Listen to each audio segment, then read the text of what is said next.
Hello, everybody, and welcome to the Doc Theatre tonight. A little unusual doc, not quite the doc you expect, perhaps.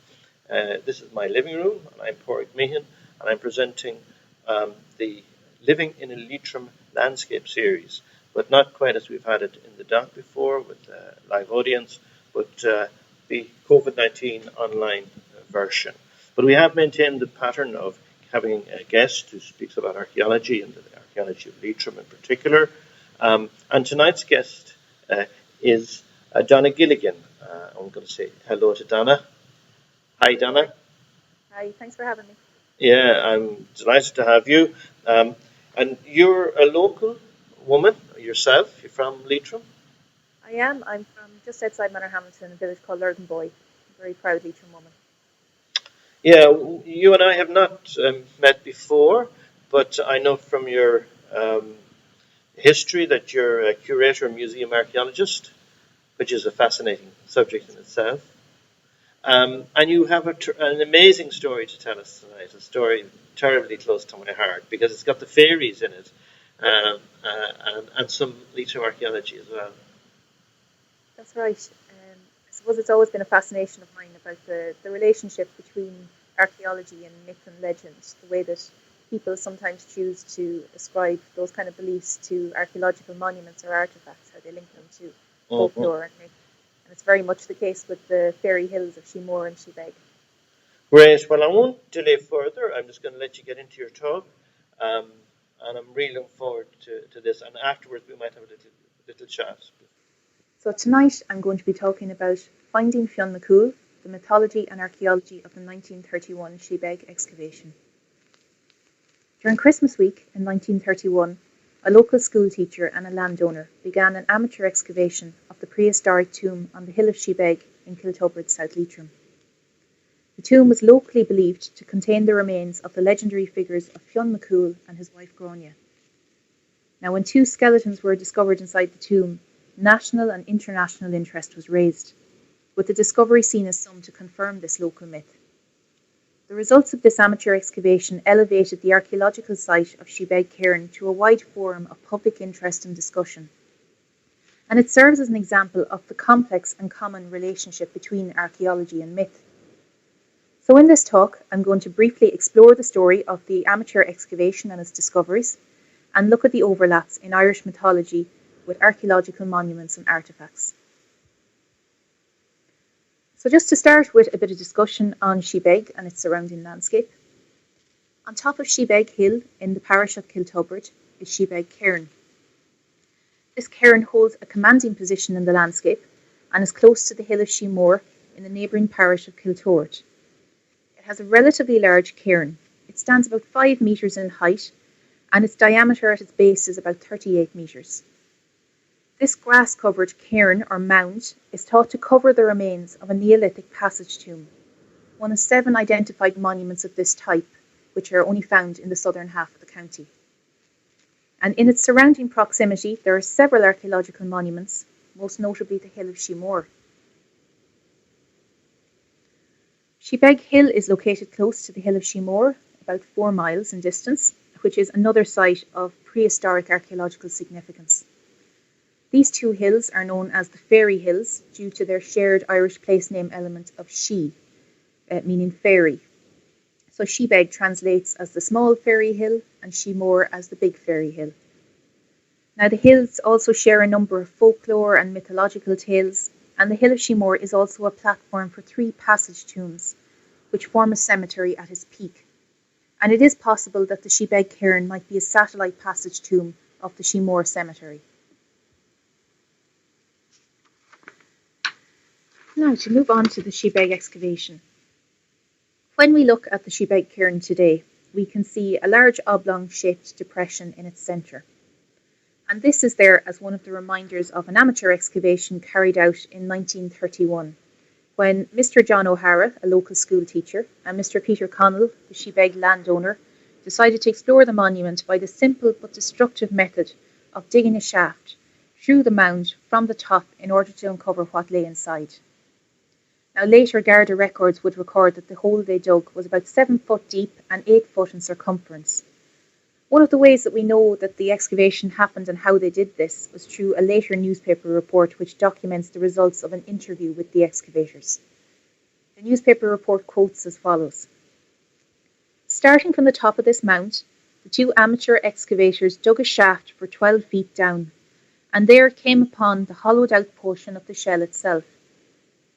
Within this cavern, a stone slab stood, nearly 1.5 feet thick and measuring over 12 feet square. It was supported on 5 stone tapering pillars, whose tops seemed to be sunk in sockets in the stone above them. Below was a similar gigantic stone, and on it rested, side by side, the complete skeletons of 2 people, both facing towards the east. Carefully, the 2 men removed the bones and laid them aside. Now, the event of this excavation was recorded by a number of newspapers, and the reports mark the discovery of 2 human skeletons, as we've just heard, thought to be a man and a woman, as well as a brain ball inside the chamber, and that's something I'll come back to in a little while.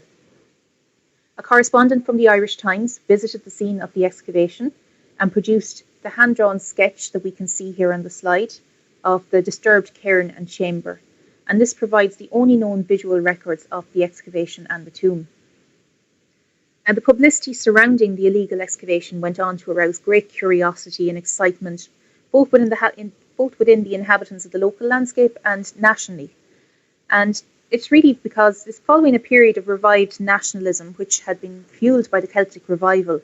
The excavation of an archaeological tomb, which was locally reputed to contain the remains of the legendary figure of Fionn Mac Cumhail, would go on to gather significant national publicity and international interest in publications across the world. So to discuss one aspect of the public interest, and we know one of the reasons there was such huge interest in this amateur excavation was the local belief that Sheebeg was the resting place of Fionn Mac Cumhail and his wife Gráinne. And Sheebeg cairn is known locally as Fionn Mac Cumhail's monument, and there was a very strong belief that this was the final resting place of the Fianna legend. Such was the strong local belief in this legend that a member of the local Reynolds family was said to have had a large stone statue of the hero Fionn erected on top of the Sheebeg cairn in the 19th century. Now, this was destroyed by a storm, and it was later rebuilt again by a member of the local Peyton family. It goes on to be destroyed once again in similar circumstances, and it's said that the local people, believing that the destruction was a result of the tempers of the fairies, didn't rebuild it again. So to understand this belief and this interest in the Irish warrior mythology, it's helpful to look at Irish society at the time. Now, the previous 100 years had seen the emergence and the flourishing of the Celtic revival, and this was a rediscovery of the Irish past through fields such as art and architecture and literature. The aim of this revival was very much to enhance and celebrate national identity, and specifically to distance the Irish and their own story from their previous rule by the British in this time of new independence. The revival focused particular pride on the period before the arrival of the Anglo-Normans, and mythology and archaeological symbols featured heavily in that resurgence. So as a result, you have very much heightened public awareness and appreciation of the Irish legends and archaeological remains. And despite the academic dismissal of the mythological origins of this tomb, the local connection of Sheebeg cairn to the legendary character Fionn Mac Cumhail was heightened by the unearthing of this interior tomb and the associated human remains. We can see the strength of the local belief at the time when we look at O'Flynn's History of Leitrim, which was written in 1937, 6 years after this amateur excavation.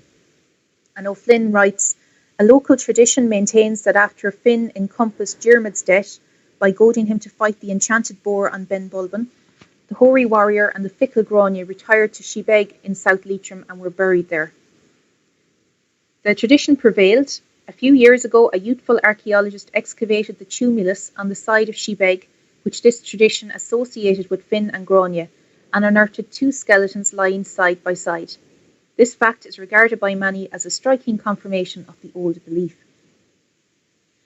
So outside of this, we can also see with public reaction at the time the strong willingness to believe the story and to associate the monument with Fionn Mac Cumhail. And we see it again through the newspapers who reported quite heavily on the excavation. For example, we see a letter to the editor published in the Irish Independent where a very angry person writes in to talk about the amateur excavation and says, "Sir, I was shocked on learning from the Irish Independent that the grave of Fionn Mac Cumhail, the most famous character among the warriors of ancient Éireann, had been desecrated. Has national pride and self-respect died amongst the people of Leitrim?" We also see another further contemporary report from the Anglo-Celt newspaper who argue for the truth of the connection between Fionn Mac Cumhail and Sheebeg cairn, because they say only a body of men such as Finn's army could bring to and place in position on the top of Sheebeg Hill huge slabs of stone over 10 tons of weight. So there was a huge public appetite to believe in the legend and to verify it through the things that had been found within the chamber of the tomb. Now, archaeological remains and associated mythological and folkloric tales have always been linked together. And in its simplest form, folklore and mythology was often created in order to explain the origins and presence of certain natural, archaeological or unusual aspects of the landscape to its inhabitants. So there's just a few examples here to show that connection. We can see Cuchulainn stone, which is in County Louth, which is a stone with an associated story that this is the stone that Cuchulainn tied himself to when he was no longer able to stand up to fight. In the centre we can see the Black Pig's Dyke, which is a collection of large prehistoric earthworks, which runs across the counties of Leitrim, Longford, Cavan, Monaghan and Fermanagh. And their origin story connected with these is that the ditches were caused by a giant magic black boar who tore up the countryside with his tusks. And then we have Queen Maeve, who is associated with a number of origin tales and connections with archaeological monuments, but most famously with Queen Maeve's grave, which is a passage tomb in Knocknarea in Sligo. Now, one of the main myths associated with archaeological monuments is the story of the pursuit of Diarmuid and Gráinne. This is a famous myth which again features the involvement of Fionn Mac Cumhail, and the story relates to a love triangle between Fionn, Gráinne and the warrior Diarmuid. Diarmuid elopes with Gráinne and they're chased across the country by Fionn and the Fianna. And through this story we see megalithic tombs in the landscape are commonly known as Leaba, Diarmuid agus Gráinne, the beds of Diarmuid and Gráinne, due to this belief that these were places that they sheltered during their pursuit across the landscape. So we do see a very strong connection throughout Ireland's modern history of connecting myth and legend and folklore with archaeological monuments at a time when maybe they were less understood than they are now.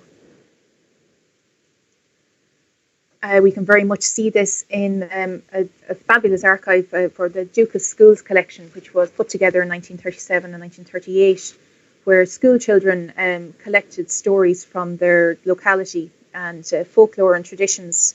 And within Leitrim and within South Leitrim, we see the recording of a lot of tales connected to Sheebeg and Sheemore, connected to their possibility as fairy hills, to mythological battles that take place on top of the hills, of Fionn being buried on top of Sheebeg, and also of Fionn and the Fianna, who sleep in a cave in Sheemore, waiting for when Ireland needs them again, when they'll arise. So there's very much a strong connection with this myth and the archaeological landscape within that section of South Leitrim. One of the things that we can't ignore when we talk about folklore and mythology with the hills of Sheebeg and Sheemore is their association as fairy hills and their connection with the Sidhe, or the fairy folk. Now, folklore obviously has a very significant impact on the local landscape which it originates, and it can be said that those kind of strong beliefs and practices attached to fairy folklore in Ireland served as protection for archaeological remains for quite a long time, because people were very unwilling to bother or disturb archaeological remains because of this belief that they were very much associated with the fairies. One of the things that we can see with relation to the fairies and the Sidhe is that they were believed to inhabit both the natural and the archaeological features of the landscape. So things like hills and mounds or cairns that we would see across the landscape, those were believed to be hollow and were inhabited by the Sidhe. And then we have other things like ring forts, which are referred to as fairy forts. So there's a very strong connection again with the fairy tradition. Now, Sheemore is obviously recorded in the folklore record as the seat of all the fairies in Leitrim, and Sheebeg is also recorded as a fairy stronghold.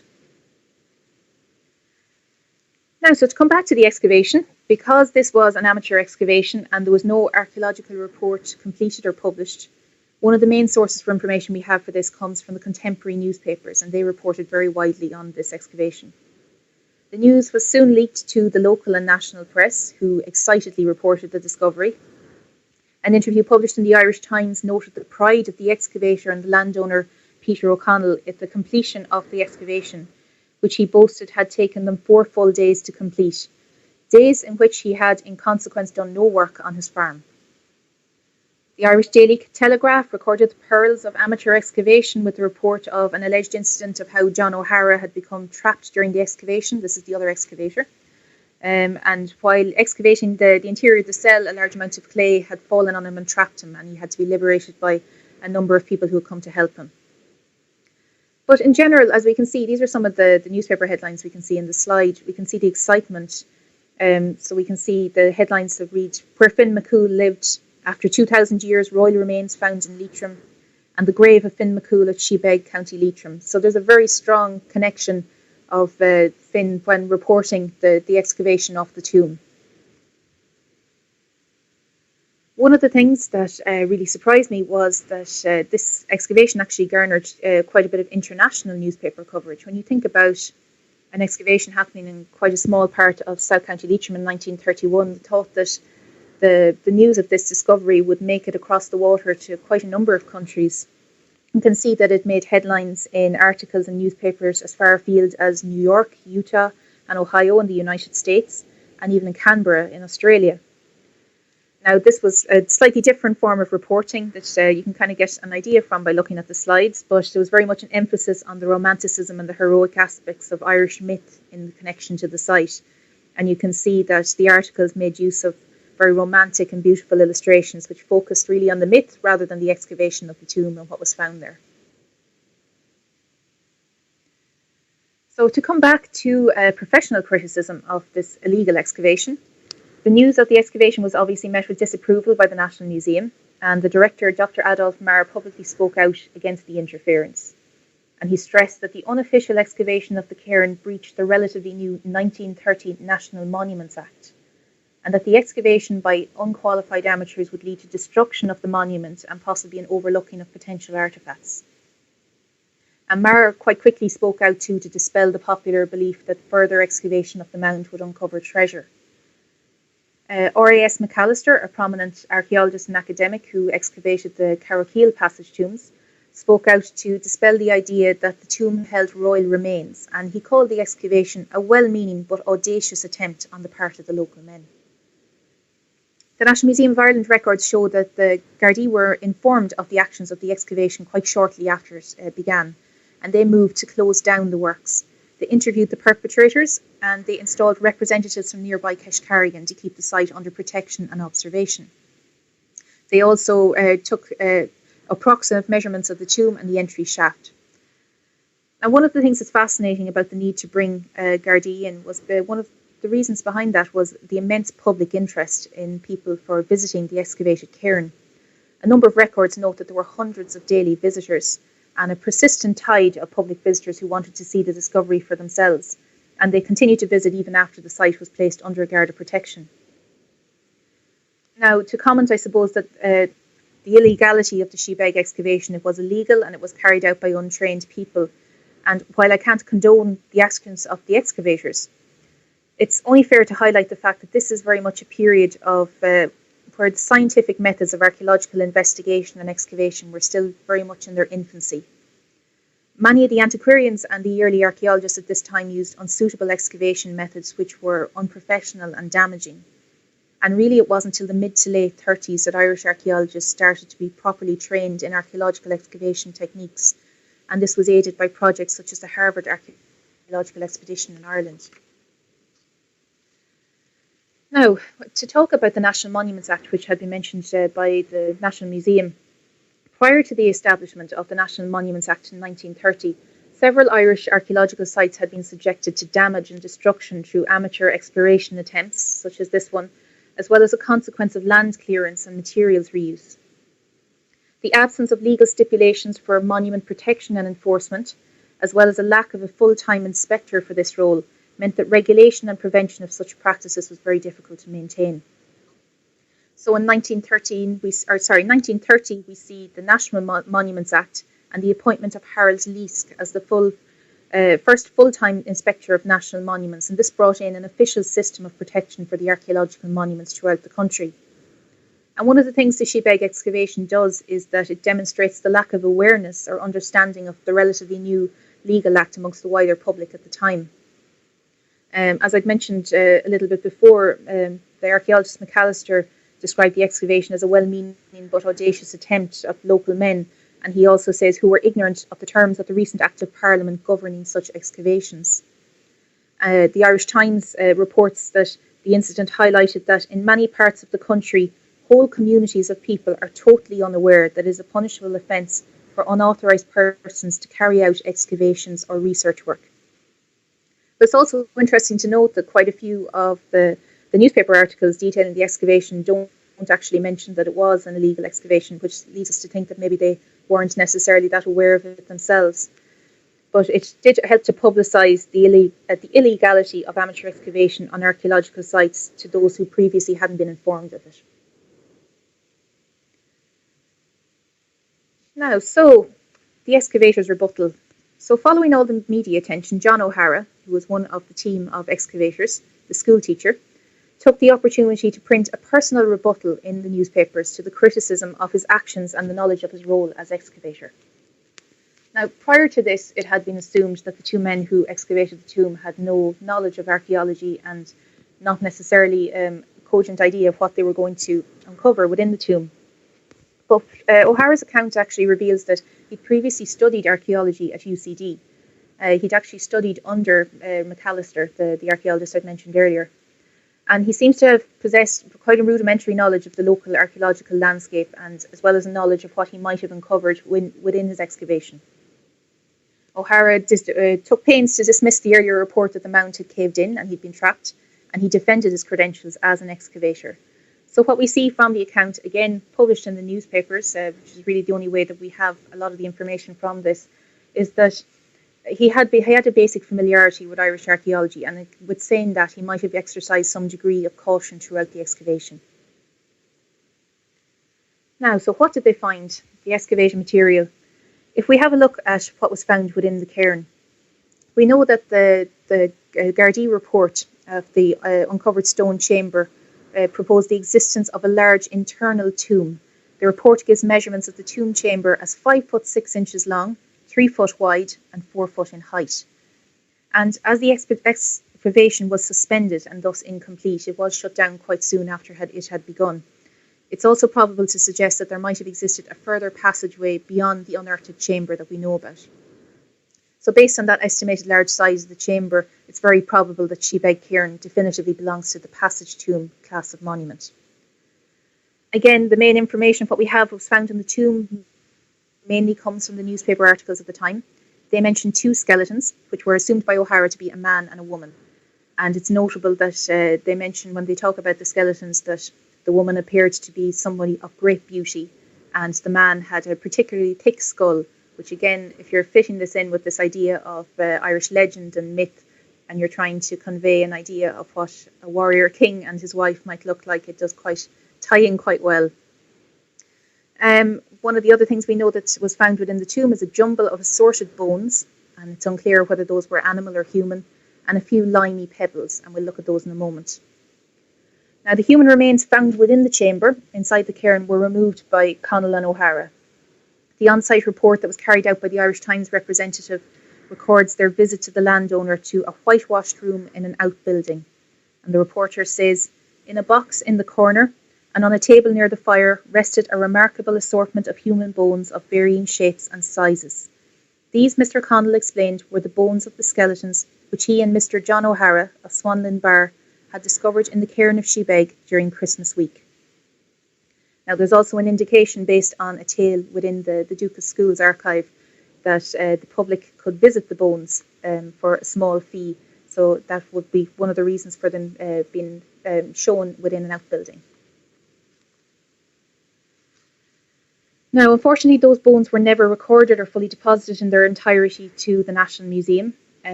Really, with regards to bones, the only thing that we know about what was found is that we know that John O'Hara came to the museum and brought 2 broken lower jaws with him, which were discovered to be animal bones. And he was told by the museum staff that he was to cease the excavation at once and return everything that he had found to them. And unfortunately, that never came to be. So the newspaper and Garda accounts also vary in detail, with some reporting the discovery of complete skeletons, other partial human remains. And again, because we don't have the bones and there's a lack of osteological information of the complete sample, it removes the possibility of us determining any kind of information about the dating and gender of the humans that were found within the tomb. Most of the accounts that discuss the bones seem to indicate that the skeletal remains were inhumations, or unburnt bones, rather than the cremation burial, which is common in the passage tomb tradition. But a number of passage grave examples also have inhumation, so this doesn't discount the identification of the site as the passage tomb. Due to the relatively common discovery of a combination of both unburnt and burnt bones in Irish passage tombs, it could be suggested that possible cremated remains might also have been present in the chamber and might have been overlooked by the excavators. O'Hara comments on a jumble of disturbed bones in the chamber, which makes us wonder what exactly those were. And as for the fate of the Sheebeg bones, a later newspaper report by the Irish Independent records that their Carrick and Shannon correspondent noted that the cairn had been closed in and the bones were placed in the tomb where they were found. And that's really our last knowledge of the excavation. So we think that that might have been their final resting place of the bones that were found. Now, so to come back to an unusual aspect of the story and to talk about brain balls. So assuming that Sheebeg is classified correctly as a passage tomb, we can kind of have a look at what excavators might have expected to find in a tomb of this type and what kind of artefacts would have been there. So going by the find assemblages in other passage tombs, you possibly could find decorated pottery, stone basins, the remains of several individuals, which are frequently cremated but also can be inhumed as well. And things like animal bone can often be present. It can be connected to funeral feasting. But to come back to something that was a previously mentioned find in the Sheebeg chamber, and one that seems to fit the classification of an artefact commonly found in Irish passage tombs, and that is the brain ball. Now, newspaper articles note the presence of a brain ball amongst the objects excavated from the tomb chamber, and O'Hara himself records the findings of a few limey pebbles which he assumed to be brain balls.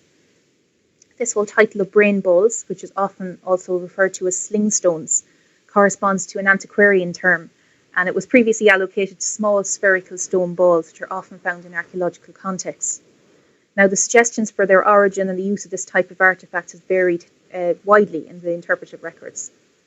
So spherical stone, bone, clay and chalk balls, a bit like we can see here in this slide, they're a common find specifically from the passage tomb tradition, and they've been suggested to be a possible form of offering or ritual object, potentially associated with fertility.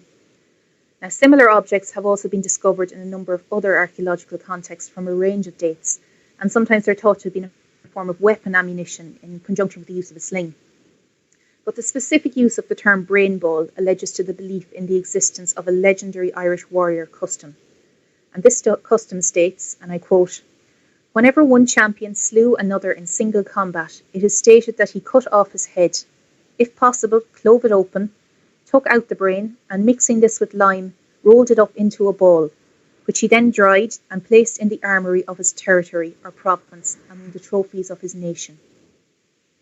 Now again, this tradition was very much associated with legendary tales from Irish mythological warriors. It can be seen in the story of the brain ball extracted from the slain King of Leinster by the Ulster champion Colin Carnock. And the stories surrounding this object tell us how it was highly prized as a trophy piece in the armoury at Emania, and that Ced, a Connacht champion warrior, used it to wound and permanently injured King Conor MacNessa, which eventually led to his death.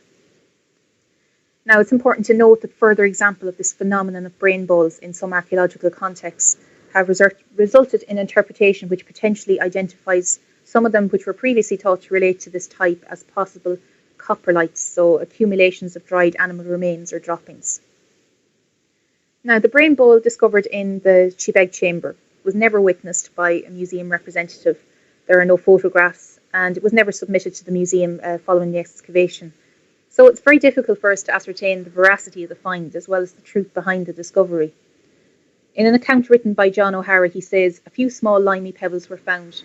Their chalky exterior led us to believe that possibly they might be brain balls, which are balls made from mixing lime and the brain matter extracted from the heads of fallen enemies of note." There is a likelihood that the Sheebeg brain ball is actually an example of the stone balls common to the Passage Tomb artefacts. But again, because of this association of brain balls with the stories of Celtic mythology, the report of this particular find needs to be treated with a bit of scepticism, because it might be a misidentification based on the very strong belief in the mythological tales. So to finish up, the Sheebeg cairn excavation does pose a bit of a problem for detailed and thorough archaeological interpretation today. The incomplete and destructive nature of the excavation of the cairn, as well as the physical absence of the majority of the excavated artefacts, leaves us with many queries regarding a clear analysis and assessment of the monument. The site never underwent further official excavation following this amateur attempt. One of the most important aspects of the excavation was that it further served to highlight the necessity of the newly introduced legislation of the National Monuments Act in 1930, and it nationally publicised the illegality of interference with a national monument. The newspaper records and public reactions surrounding the amateur excavation provided us with an important insight into contemporary attitudes and belief towards archaeological remains in the landscape and their association with folklore. Overall, really, we can see the common and complex relationship between archaeology and myth, when how myth provides an explanation and a background for unfamiliar monuments, and how that connection helps to provide a confirmation of belief of sorts for those who believed in this great Irish legendary past. So this has just been a very brief synopsis. For anybody that would be interested, you can read a full account of the excavation in the 2015 Gráinne Journal, and I'll finish at that, and thank you very much for listening. Well, thank you very much, Donna. That's really great. So many questions come to mind immediately. I'm sure maybe some people will want to text in some questions. The one thing I wondered about in terms of the people who made the excavation, did O'Hara ever show contrition? Did he worry about that he'd done something wrong, or was he? What was his attitude afterwards?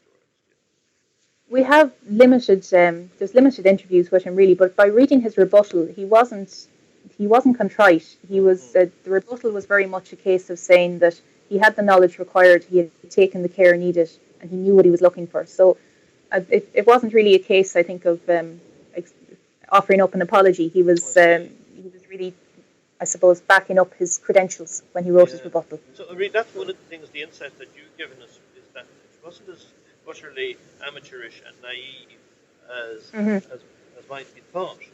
Here was somebody who had just enough knowledge to be dangerous, I suppose. Little knowledge is a dangerous thing. I was going to say that. The other thought that comes to mind for me is that, when we talk about the passage of tradition in Ireland, and we make generalities, and I've worked in Sheemore for a long time, and we talk about the four big centres. Talk about Carroll Wall, talk about Carroll Keane, talk about Lochbrew, and so on. But here's another complex. Yes. And you think it's, very overlooked. Yes, it is, absolutely. And a very significant one, too. A very significant one. It kind of ties in. There's a view from Sheemore. You can see Knocknarea from there. Yes, there is an intervisibility aspect. Lochbrew or not, but I suspect you might do. Yes, on a clear day, I think it is possible. Intervisibility was one of the things I looked into way back years ago when I wrote my thesis on Sheebeg and Sheemore, and it was a hugely important aspect of the sites, that the fact that you could see other significant sites from the peaks of where the passage tombs have been placed. And is your thesis published, or is it possible to get one's hands on it? It's not published, but we can be in contact with it. In contact, and maybe we put it on academia.edu or somewhere where people can read it. I mean, when I initially heard the story and I started to read up about you and your work, and my initial reaction was, this is really going to be funny and it's going to be quirky and left field, and but your work in your presentation tonight just sort of brings up to me what a sad thing it was in a way, and what a lot of information presumably has maybe been lost forever. Yes, absolutely. But I suppose it does raise the possibility, if if the items had been returned to the chamber, the potential for a research excavation at some stage in the future. It brings me to a point of one of our guests in the following set of lectures as we go on with Living in A Leitrim Landscape is going to be Lara Cassidy from Trinity College, and her work is around getting genetic information from ancient bones. And in that instance, it's what a treasure it is to have unopened or untouched monuments within the landscape. And you never know, maybe these can be withdrawn. But thank you so much again, Donna. That's a pleasure having you on the program. What we're going to say good night. Thank you for watching. As I say, send your questions in, and we'll try and make sure that Donna responds. So thank you, everyone, and good night. And we'll keep you posted on the date for the posting of the next version of Living in A Leitrim Landscape.